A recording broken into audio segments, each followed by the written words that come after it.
చివరిగా నాగ సాహితి సన్మానం ఉంది, లైన్ లో రా.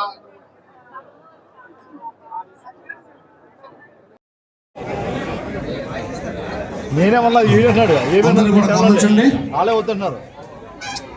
కొంచెం ఇబ్బంది దారి ఉండి వచ్చేవాళ్ళకి ఓకే నేను రెడీ.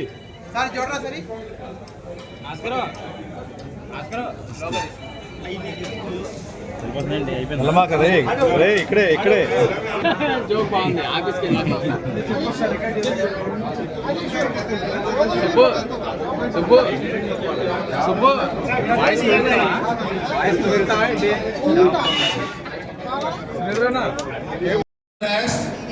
మేడం గారిని కూడా గౌరవ కలెక్టర్ గారు ఈ సందర్భంగా సన్మానించడం జరుగుతూ ఉంది. సార్ భోజనం ఆస్కర్ లోపలి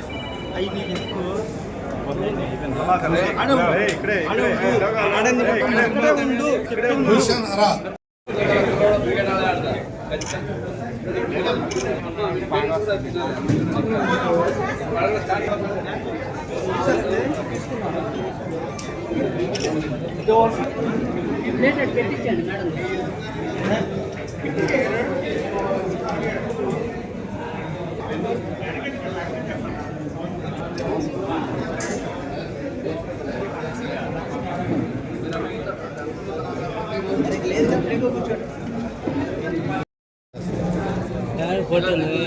తిన్నామండి స్వామి.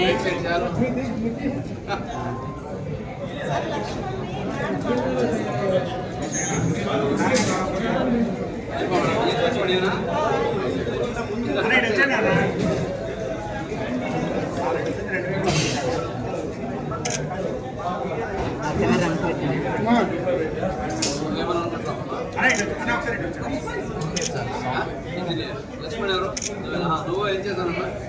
ఏంటి టార్గెట్? ఇంజనీర్.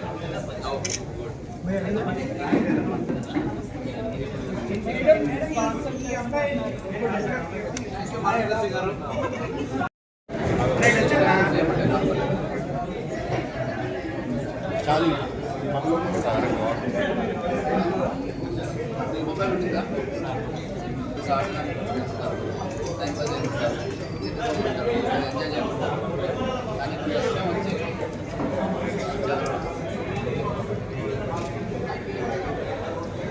వాళ్ళందరినీ ప్రోత్సహిస్తూ వాళ్ళ తల్లిదండ్రులు కూడా అభినందనలు తెలియజేస్తూ వాళ్ళకి పాఠాలు నేర్పించిన టీచర్స్ కూడా అభినందనలు తెలియజేయడానికి ఈ రోజు లంచ్ విత్ కలెక్టర్ కార్యక్రమం పెట్టున్నాము. ఇంతకు ముందు కూడా చెప్పడం జరిగింది, ఎవరైతే పిల్లలు 580 కన్నా ఎక్కువ మార్క్స్ తీస్తారో వాళ్ళందరికీ లంచ్ హోస్ట్ చేస్తానని చెప్పాము. అదే ప్రకారంగా వాళ్ళకి మోటివేట్ చేయడానికి, అలాగే నెక్స్ట్ బ్యాచ్ కూడా మోటివేట్ చేయడానికి, అలాగే వాళ్ళకి గుర్తింపు వచ్చేలాగా ఈ రోజు కార్యక్రమం పెట్టడం జరిగింది. పిల్లలు ఎంతో ఉత్సాహంతో ఈ రోజు వాళ్ళ తల్లిదండ్రులు ఎంతో ఉత్సాహంతో వాళ్ళు చదివించారు. ఇదే స్ఫూర్తితో మన జిల్లాని ఎప్పుడు కూడా నంబర్ 1 నిలబెట్టాలి.